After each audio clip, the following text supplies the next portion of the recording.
Today you have a health coach and a life coach that are here again to talk to you about how to set healthy boundaries around food and around your body image and what's normal and what's not normal. And we both have struggled with eating disorders in our past. So we're not just sharing with you out of textbook knowledge, we're sharing with you about actual personal lived experience. And we're going to give you everything we got today. Yeah, so excited to jump into it. So this is kind of for anyone who has a lot of charge and significance around what they eat, when they eat, how they eat. And we want to kind of discover what is it that we're actually trying to say or to prove when we are eating a certain way. Yeah. So if any of you out there try to use food as a way to prove your worth, or as a way to communicate your needs, or as a way to prove something to the outside world, then that means that your relationship with food has power over you and you aren't really free to choose in that situation. So we want to, again, today distinguish what's healthy from what's not healthy so that you can find a good balance for yourself in there. Mm-hmm. Yeah, we don't want you to feel like you're controlled by food. And that's really what this talk is about today, is to help you examine and discover how food is playing a role in your life. Awesome. Cool. All right, so the first thing we want to talk about is these two different categories for kind of the archetypes of when we feel controlled by food. And we just want to give you two examples of how a need to prove your control might show up in food. So the first example is somebody whose relationship to food they try to use to say to the world, you can't tell me what to do. Watch me eat all this stuff. I'm not going to listen to you health principles. Mm-hmm. I'm going to rebel against authority, and I'm going to eat whatever the hell I want, whenever the hell I want. And that is them trying to demonstrate to the world that they're in control and nobody else can tell them what to do because I do what I want. Yeah, I'm the boss of me. Yeah. And then do you want to talk about the second archetype? Yeah, and then the second archetype is the exact opposite extreme, where you're so controlling of what you eat and you limit it, and you're only having extremely healthy foods or safe foods. And in a way, you're saying, I have control. This food can't tempt me. That it's not that. Yeah, am I explaining that? Yeah. You got that? Okay. Yeah, exactly. So the second one, again, both of these are you trying to prove that you're in control of food. Yeah. It's just that the first one is you're saying, don't tell me what to do, I'm in control. And the second one is you can't tempt me food because I'm in control. Yeah. And exactly. One of them shows up as a complete disregard for health principles whatsoever and just eating whatever the hell you want, whenever the hell you want. And the other one shows up in like really a lot of rigidness around food and a lot of restriction. Yeah, exactly. So like you're trying to control food or you have no control around food, and both are kind of in a way a rebellious act.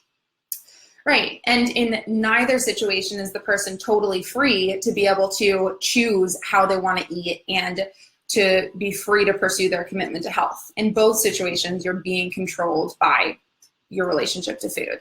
Yes. So to help you have a little bit more insight into what you're trying to convey to the outside world through your relationship to food, we have some probing questions for you guys to think about. So what do you try to convey to other people by the way that you eat? Mm-hmm. When you talk about how you eat, what are you saying? When you're in group settings, do you talk about, oh my God, I ate so much? Or do you talk about, oh my gosh, I just forgot to eat all day? Do you say things like, I've been so good with my food? Or do you say, oh, I've been so bad? How do you talk about food? And then what are you actually saying when you're making those comments? How are you wanting people to respond? What are you looking for? What sort of validation are you looking for? Mm-hmm. Like, what are you actually needing to hear by making those comments? So is it that you're acknowledged, or that you're validated, or that you're heard, or that you look good? Yeah. How are you hoping that people validate your relationship to food? And once you can see that, you now have more insight into what you're getting out of your relationship to food. And then you can see, okay, am I dependent on this? Mm-hmm. Am I dependent on this outside validation? And am I trying to fulfill that need through the way that I eat? Mm-hmm. So just start to ask yourself those questions. Like, what kind of show are you putting on around food? Mm-hmm. What's like the drama of you and food? Yeah. Okay? Like, what is the significance that you give it? What are you making it mean when you eat a certain way? Yeah. Do you make a show to other people of, I don't give a crap about what I eat. I eat whatever I want at all times. Right. Look at me just coloring outside the life of lines right now. Or are you so in control and you're so healthy and you're so perfect and you have it all together? Yeah. Or is there secrecy? You know, is there a way that you present yourself around other people? Like when you go out to lunch with people, do you order a salad and then you go home and you binge on cookies? And you eat your whole cabinet. Yeah. Yeah. So are you hiding? Like, is the way you eating, are you hiding some form of yourself? No, that's good. This is an interesting setup we got going on here with all these cameras. So good. Yeah, so any questions from the audience, let us know, or answers to those questions. Yeah. And then, go ahead. Oh, yeah. So that was just us asking you guys to ask yourself some more probing questions about what your relationship to food is like, so that now we can go into the cool part of this live, which is about how to really set healthy boundaries around that and how to know what's normal and what's not normal. And we're going to give you all the tips that we have for how to set healthy boundaries around health. Because what I see in a lot of my clients is that we have this like pendulum that either swings too far one way or the other. We're either too restrictive with food and too obsessive about it, or we are so rebellious that we go completely the opposite way. And so how can you care about your commitment to health and not let it rule your life, not let it become obsessive, not let it become a dependency, not try to prove your worth through the way that you eat? Yeah, like how can you make the way that you eat something that makes you be more present in life and, you know, nourish your body so that you feel good, and not have it be something that consumes your thoughts and that takes you out of life. Yeah. So we have some tips for you guys on how to have a healthy, balanced relationship with food and what you eat and how you eat. So, okay. So the first tip is to just change your vocabulary around food altogether and to completely take out the words like indulge and treat yourself. Because then you're giving a lot, the way that you talk about food and the way that you think about food is going to ultimately affect the way that you engage with food and how you feed your body. So taking out the word indulge and taking out the word treat makes it seem like it's not something naughty, and that it's not something that you're doing because you need to give yourself a reward, or make it something that you're doing that it's kind of naughty or it's an every once in a while thing. So you want to look at the way that you feed yourself differently. Yeah, using words like, oh, I'm going to indulge, I'm going to treat myself, creates this charge around food. It creates this significance around it. It treats it like it's a big deal that you had a cookie, or like it's a big deal that you ate some ice cream. It's really not a big deal. We want to eliminate the charge altogether so that you're free to do things like eat a cookie and not feel like you need to give yourself some huge award because this is completely out of the ordinary and like, oh my God, I had my one indulgence this week, or whatever it is. So just eliminate those foods altogether. Let yourself have the cookie and make it a practice of fun and relaxation, and create more spaciousness for yourself so that, you know, and also this is a very like feminine thing. I don't normally hear men say, oh my God, I let myself indulge and have a cookie, or I totally treated myself. What do? They just eat it and then it's just done. Which goes to another point that we have around letting it be a complete experience. Eat the cookie and then put a period at the end of it. Just allow yourself to let that experience be contained. We want to stop from eating the cookie and then the next morning thinking about, oh my God, well, I ate a cookie last night, so therefore I have to go to the gym, or therefore I have to eat a salad today.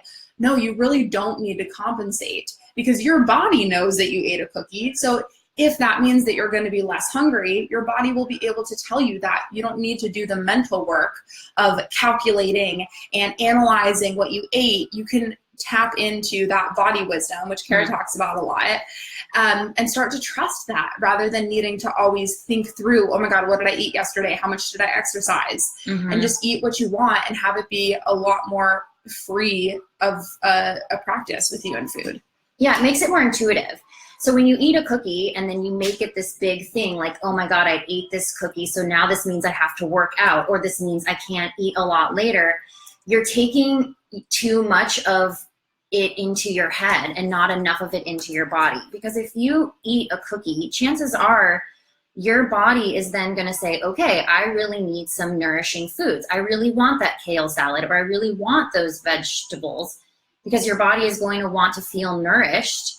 And if you and that's an intuitive thing. But if you have this cookie and you charge it and you give it so much significance, you're making it too much of a head game and a mind game, when really we want to get you to the point where you honor your internal cues of hunger. Right. And when you're creating it as this like huge deal that you ate whatever you ate, then you're going into your head, into your mental space, rather than just allowing your body to figure it out. So I have stopped completely the process of needing to justify what I eat. Mm-hmm. I no longer say things like, well, I ate ice cream because, or well, I finished my meal because, or I had an extra pancake because. I've stopped telling a story about why I did it. I just did it. I just ate the ice cream. I ate the pancake. I finished my meal. I had an extra meal. I had an extra snack. Whatever I did, it's just a complete experience. It doesn't need a justification. It doesn't need an explanation. And when you stop needing to justify what you eat, then you also stop needing to compensate for it. You no longer need to compensate by being on the treadmill for an extra half hour. And then again, you can tune into your body, and your body sorts all of that out. And I found that when I stopped needing to justify what I eat, I have so much more freedom around food that I actually want to eat more nourishing foods. Like now I can't get enough spinach. I actually want to eat spinach, not because I should eat it, not because, it makes me a better person by eating it. It's just because my body actually craves it. And now I'm more able to tune into what feels good to my body. Like, eating spinach feels really, really good to my body. Like, I get brain tingles. My whole body is just like, yes, I need this iron, this whatever. You know more about what's actually in spinach, but phytochemicals and phytonutrients. Yeah, and fiber. And it's going to feed our gut bacteria. Yeah. And your body knows all of that. So when we stop all of the mental jargon around food and all the labeling, then our body can start telling us what we need, and we start to crave the things that we want. Mm-hmm. Mm-hmm. Yeah, so let's see. I think we got a lot. Maybe that we don't want to create stress around the food that we eat. That's something to really bring up, because when you eat a certain type of food and then you have all of this mental stress, not only is it harder for your digestive system to digest the food, you're also less likely to absorb nutrients from the food if there were nutrients in there for your body. So having the mental stress does physically have an effect, and it's a negative one. So to try to not make it such a negative thing, if you do eat something that isn't so healthy, make it more about allowing you to have a more fulfilling life. Like, you had that glass of wine because you wanted to enjoy being with your friends and being present and having a relaxing experience, and not about, oh, I'm having a glass of wine because I need it, and because I had a bad day, or because I'm acting out or rebelling. But you're just having a soulful experience, a life. You're being present in life, and not doing something bad for your body, because that extra stress is compounding and does affect you physically. Yeah, and something that you said that I loved was that if you're eating processed foods, it's not going to be good for you nutritionally, but there is value to it, because you do get value from the experience of it, and we can't negate that. We need to be able to have that flexibility and that freedom around food, because there's so much value in that. And like you said, there's so much soul nourishment. There's so much spirit nourishment in that. Mm-hmm. And, it's really inauthentic for us to claim that we have a commitment to our health so that we can feel good, and then all the while be shaming ourselves about how we're eating, because that's a complete contradiction to you feeling good. So if you're committed to your health, that includes you being committed to being loving towards yourself, and being generous with yourself, and giving yourself freedom, because that's just as important as what you eat. So it's not a commitment to your health to eat a cookie and then shame yourself for it. Right. That's not helping you whatsoever.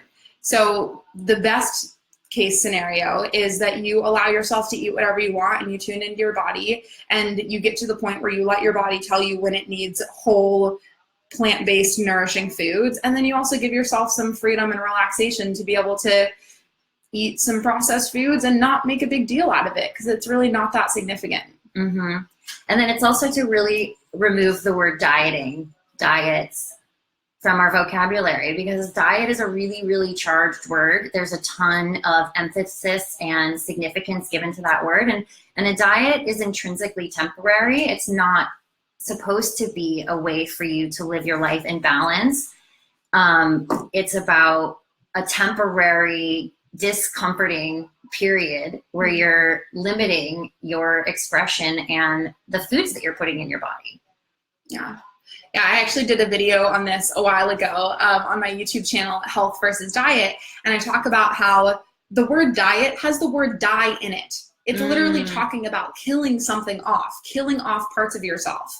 It's you being at war with yourself, you being against yourself, and it's coming from like this sense of punishment and suffering. Whereas health has the word heal in it. So it's this sense of wholeness and you being this whole complete person that doesn't just include what you eat or how you exercise, but also is inclusive of how you talk to yourself, how you feel about yourself, the amount of flexibility you give yourself, the spaciousness you have around health. So it's really like all encompassing, and it's not just so isolatedly focused on what you put in your body and how you exercise, because that's not the full picture of health. Yeah, it's not a holistic approach. I've actually never realized that diet has the word die and that health has the word heal. That's incredibly cool and makes a lot of sense also. Yeah. And an authentic commitment to health, includes self-talk as well. So if you're authentically committed to your health, then it includes you forgiving yourself. Like that's a very important part of health. Mm-hmm. Yeah. Food isn't meant to be shameful. And it's not supposed to be something it's not supposed to make you feel guilty. It's meant to nourish you. And that means from a nutritional standpoint, like, are you getting your vitamins and your minerals and your amino acids and your phytochemicals? Yes, that's what food means. But food also is about celebration, and it's a part of culture. And it's also meant to enhance our experience of our lives. Yeah. And that again goes around how you context it, how you talk about it, how you think about it. Yeah. I try to think about the way that I feed my body just as like the way that I would feed a plant. So you try to give a plant whatever it's going to need in order to thrive. Right? There's no significance to it. It's not like, oh my God, I gave the plant too much water today, got too much sunshine. It's just trying to figure out what amount of sunshine and what amount of water is going to be best for the constitution of that plant. Mm-hmm.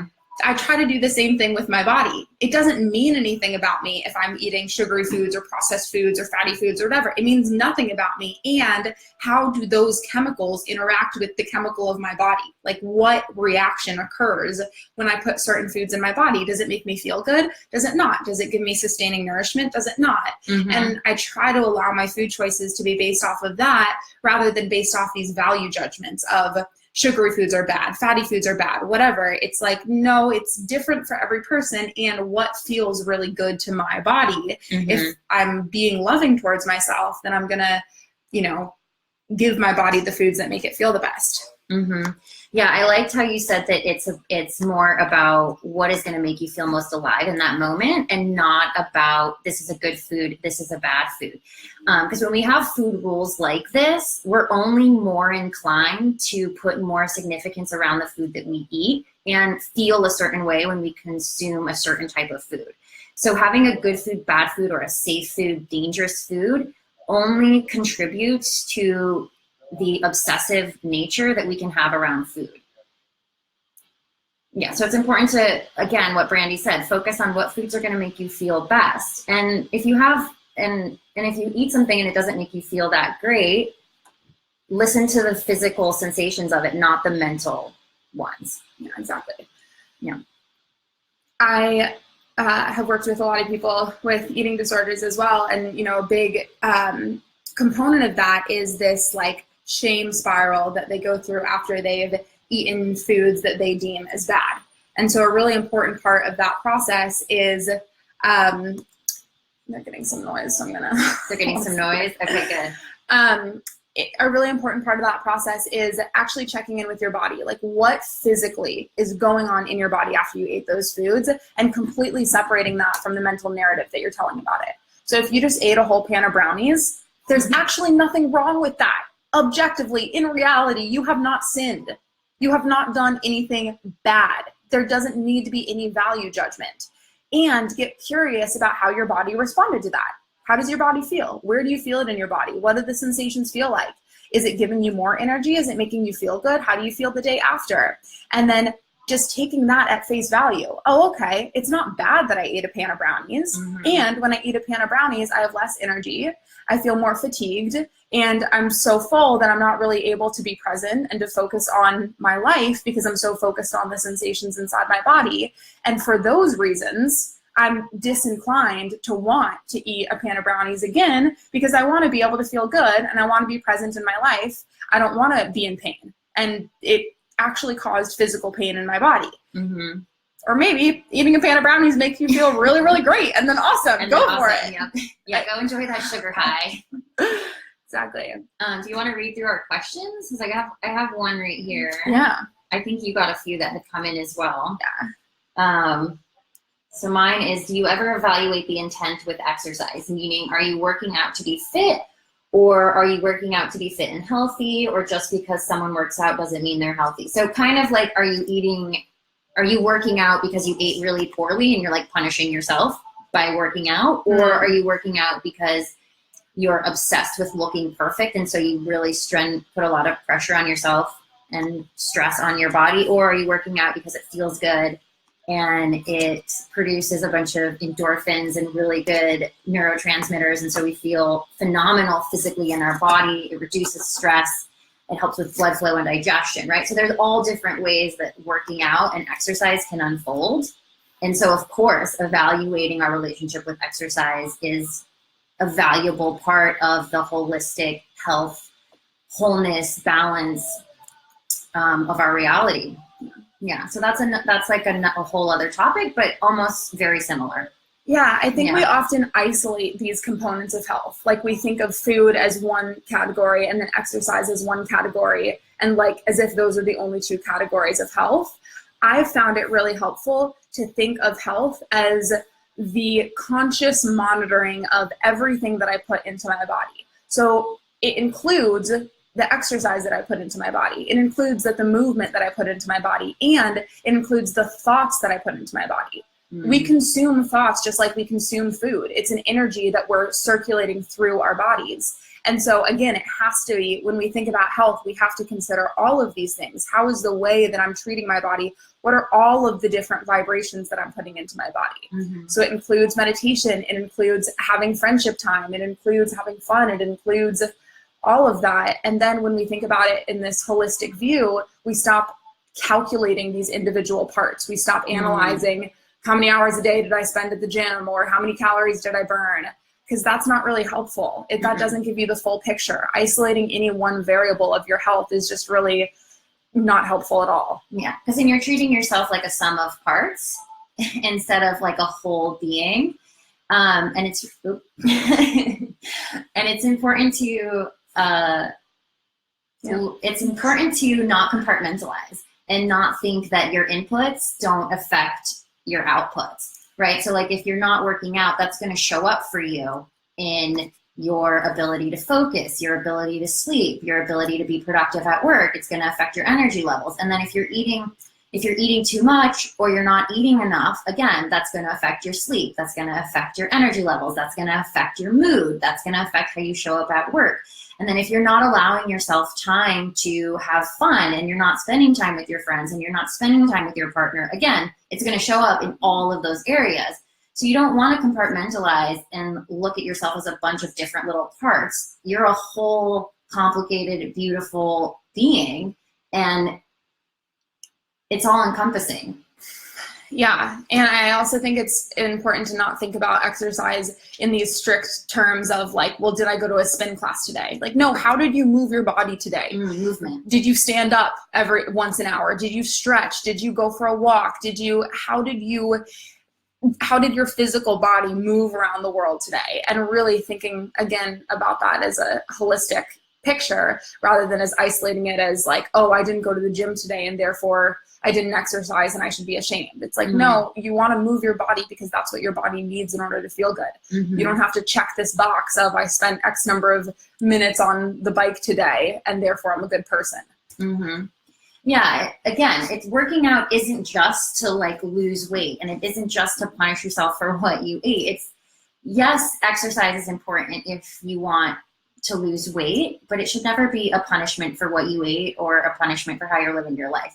And then exercise is so many other things. Again, movement, just not being completely sedentary is so important for our muscles and for our body to stay functioning. And it doesn't just have to be exercise. Like, it can be fun. It can be riding a bike. It can be being out in nature. And it's so interesting that we've learned to shame ourselves for not going to the gym in a day, but yet we never shame ourselves for not having fun in a week. You know, how many weeks have you gone through where you stressed yourself the heck out all week? I'm going to guess you didn't punish yourself for that, but yet having fun and laughing is just as important a part of health as getting yourself to the gym. So why have we stigmatized these certain aspects of health and totally forgotten about these other aspects of health? You know, I bet that if you focused on laughing every single day and authentically connecting to other people, that would probably contribute more to your overall health than punishing yourself by taking yourself to the gym every day, which actually isn't health. That's punishment. That's dieting. That's that's being at war with ourselves rather than being whole with ourselves. That's such a great point. That when was the last time you were like, wow, we really need to go out and we need to have some fun? And just like, we live in this culture where like we glorify the hustle. We glorify how hard did you work and like how many all-nighters did you pull, when that in and of itself is something that doesn't create balance and peace. Yeah. And the other point that we had on our tips is to eat and to exercise and to give yourself health practices so that you don't have to think about it. So you want to put the right amount of food in your body so that you can be the maximum level of present in your day. If you eat too little, then your thoughts are going to be circulating about food. If you eat too much, then your thoughts are going to be circulating about food. What's that sweet spot for you that you can nourish yourself enough that you don't have to think about it for hours, and then it's very clear to you that you're hungry again because you're in tune with your body signals.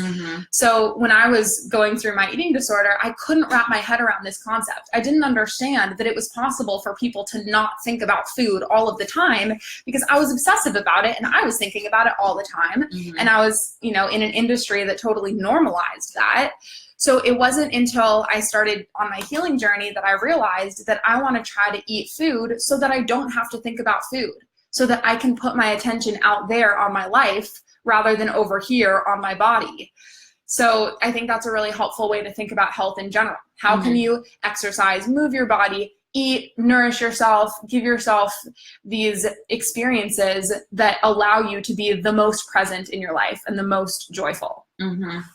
Yeah, like, you know, if you are currently in a situation like her and I both used to be in, where we were obsessive about food, like it consumed every thought that we have, then eventually, like, the goal is to be mindless about it in some sense, to be effortless about it, to get to a way where we eat certain amount of food such that we're not consumed by it. But in order to get to that place, you do have to bring awareness around your conversation with food. And how is it that you're choosing to nourish yourself? And what are you saying, or what are you saying you need by the way that you choose to eat? Yeah. Oh, I think that's such an important distinction. There's so much talk around being a mindful eater. No, you don't want to be a mindful eater. You want to be a mindless eater. Yeah, you want to be effortlessly healthy. Like, there's too much mindfulness around the way that we eat. Yeah, the goal is to have it not run our lives. Like, the goal is to get to the point where you eat until you're satisfied and you feel nourished mentally, emotionally, physically from the food that you eat. And then you get on with your day. You live your life. You know, like, you're not consumed by it. Like, the point is eventually to not have to be mindful, to have it be something that just becomes a habit, that you habitually nourish your body and you eat foods, whatever those are. Like you have a cookie, you have a glass of wine, you have a kale salad, and it's not this well thought out, strategized way of consuming calories. Yeah, if you're thinking about food throughout the day and not just before a meal when you're hungry and you're actually planning your next meal, then that's a really good indicator that you've given significance to your relationship to food, that you're giving value judgments to what you're eating and what you're putting in your body and how your body looks. And to have freedom around food so that you can have this effortless state of health, you want to eradicate those value judgments and stop using words like good and bad around food. Stop using, like we said before, words like, oh, I'm indulging, I'm cheating, I'm, all of those concepts that have been inundated from all the diet magazines that have been thrust upon us our whole lives. Really changing your language around it and listening to your body and just taking away all of the significance that you have around food. Again, if you eat a pan of brownies, who is this person? It's not helpful for you to shame yourself. Let it go. You ate a pan of brownies, period. Let it be a complete experience. It happened. It's over. It means nothing about you. You don't need to compensate for it. Because if you try to compensate for it, then you just get yourself on this pendulum swing of, oh shit, now I gotta work my butt off in the gym, or now I have to deprive myself, or now I have to punish myself, until you reach a point where you've punished yourself so much that you swing back the opposite way and you eat another pan of brownies. So in order to interrupt that cycle, you have to take away the charge and completely forgive yourself, completely let go of any significance that you've given to that experience. Yeah. Okay. Cool. Yeah. Any final thoughts there? I think we've given everybody a lot. So tell people how they can find you and what, you do and how they can work with you if they want to. Yeah. Kara's Kitchen, Kara with a C, spelled exactly that way. Kara's Kitchen on Instagram and online everywhere. Yeah. Kara's Kitchen.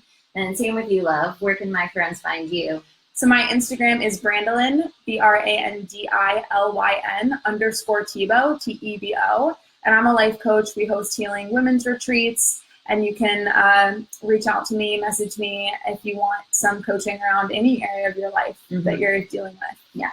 She's incredible. And the retreats are really fun. Yeah. Yay. We have one coming up in December in Joshua Tree, which is going to be super juicy and amazing. Yeah. So, this was such a great chat. Again, it'll be on Facebook Live, on Instagram for the next 24 hours. And we're going to work on getting it on Facebook for you guys. So, yay. Cool. All right. Thanks, y'all, for tuning in. Message us if you have any follow-up questions on what we talked about today.